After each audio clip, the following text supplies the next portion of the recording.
The economy, according to BLS, lost 23,000 jobs in July, when economists were expecting a 95,000 job gain. The job creation you boasted about for the previous 2 months, unfortunately, those numbers were also sharply revised down. It turns out 100,000 jobs were not created in May and June. You said in June that this was, quote, the strongest job market in your lifetime. By what metric?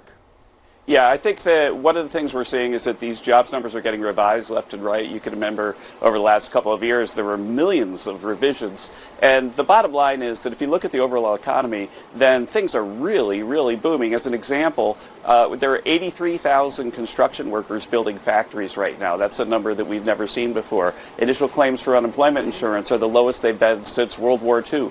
There are more job openings than there are unemployed workers. And so all these things that suggested the numbers should have been really strong.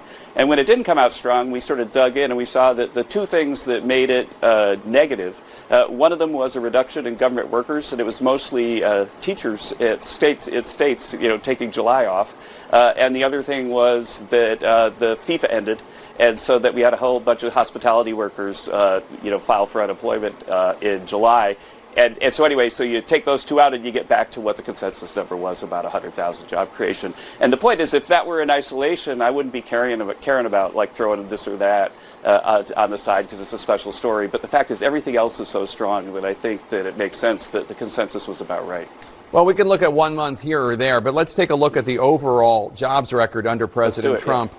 There have been job losses for 6 out of the 18 full months of President Trump's second term. That's a third of them.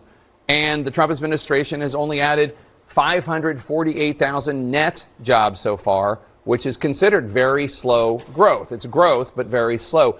2 million jobs were created in the last 18 months of Biden's presidency. Are you really arguing that your numbers are better than that? Well, I disagree with your number. We'll have to follow up on email, but I just looked at the latest number. It was that job creation under President Trump since January 20th is about 880,000 jobs. But we won't argue about 800 or 500, factually on a show right now. But the fact is that the thing that really jumps out at us is that those are really good jobs. They're manufacturing jobs. They're construction jobs. The number of manufacturing jobs under Joe Biden dropped by 230,000. And the reason that matters is the intuition that candidates of both parties understand that these blue-collar jobs in construction and manufacturing, they're really high-paying jobs. And so the typical construction or manufacturing worker in the U.S. has seen an increase under President Trump of $3,000 or $4,000 to salary. And under Joe Biden, it was about negative that. It dropped about $3,000. And the reason is that manufacturing was collapsing, and so the high-paying jobs were going away. And so I think that we'll take our record over his every day. Well, you're talking